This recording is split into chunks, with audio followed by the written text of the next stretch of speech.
Okay, as you can see, with this particular couple of items, I was trying to color code everything. This was a character that was started in Japan as the American Ninja.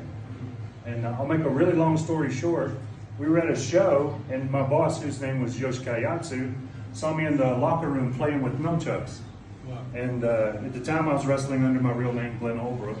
And he said, next show, I want you to bring a mask and a martial arts uniform. Wow. And I got there, and then they told me what my name was. I was the American Ninja. Wow. But I had bought, I had bought black and gray because I liked those. Nobody else was using those colors. And then they said, get a red, white, and blue gi. So this is one of the last ones I have left. And I'd actually started with black and gray gi. And this is, but unfortunately that one doesn't fit anymore. It's a little tight. But so we went with this. This was the last one I used in Japan back in the early 2000s. What about the t-shirt, sir? Oh, this was a the American Ninja. Yeah, this is the last surviving T-shirt from Japan. Wow. Because Japanese folks are a little smaller than Americans, and this was the extra large, so it didn't sell. Okay. No, I kept one. Can I talk about the books for a second? Of course, yes. One of the things I like to do in wrestling is, now that I don't get to watch a lot of my heroes, is still read about their stories. Like, there's a picture of Stan Hansen right here, and Crowbar Press and Scott Teal put out this book, and it's excellent. And really interesting thing is, Stan Hansen worked in Japan for 23 years on a handshake deal with Giant Baba. There was no contract. Wow. I just don't think you'll find a day today where that'll ever be done again. Having been raised in Atlanta, Georgia, this one is one of my favorites because I've seen it, everyone on this book, front or back, live at a show before. A lot of them I wrestled with myself, to include Abdullah, Miss Wrestling number 2, Tommy Rich, a lot of these guys. And on the back here is Bob Armstrong, Buddy Colt. That was the, this is the guy that the Undertaker sort of wrestles a lot like. That was the spoiler, the original. A lot of amazing athletes in these right there. And that's just a written history of where they came from. And then one of my all-time favorites is Hooker, written by Lou Thesz. Lou Thesz held the NWA Heavyweight Championship for almost 10 years, over 3 different title runs. He was one of the last of what we in wrestling call a hooker, who is someone with exceptional submission skills and wrestling ability.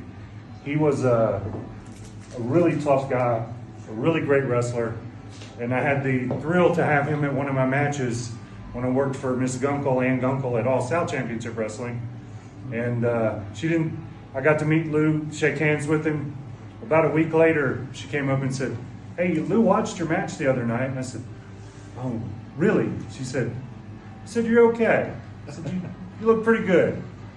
And I'm like, pretty good from Lou Thesz is like being a champion in any sport. Yeah. That was pretty exciting. Mr. Glen, can you tell us about your match with Kamala? Oh, Mr. Kamala. Yeah, that was in Louisiana when I was wrestling for Bill Watts. And we did a tag match with Kamala and Kareem Mohammed, which is also wrestled as Ray Candy.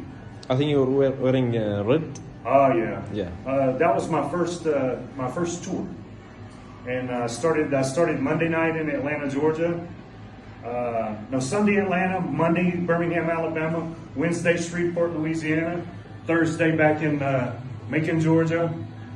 But I was pretty scared because Mr. Watts he's pretty hard to work for. He's really a perfectionist, and he runs a really, really tight ship on television.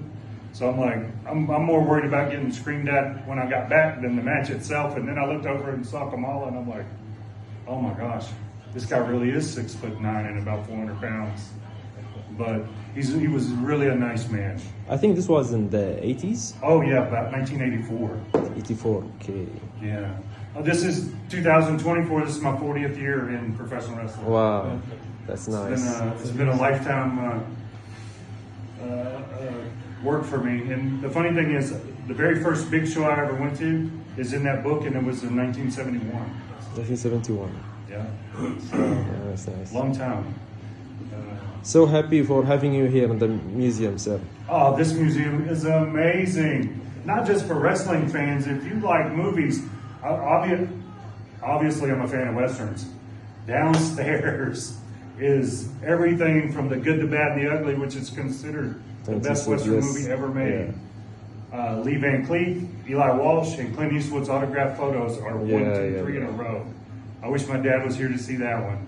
I bet we watched that movie together a dozen times. Yes. And Exactly. there's a lot of other amazing things, even from the 60s movies all the way up to the Marvel comic movies, which now are the blockbusters of the industry. Yes, true. Of course, I have a daughter who's running down there, and she got the most excited about seeing Puss in Boots' autograph. Yeah. The cat. Yes, the cat, yes. But it's Every generation. Thank you very much, sir. Thank you.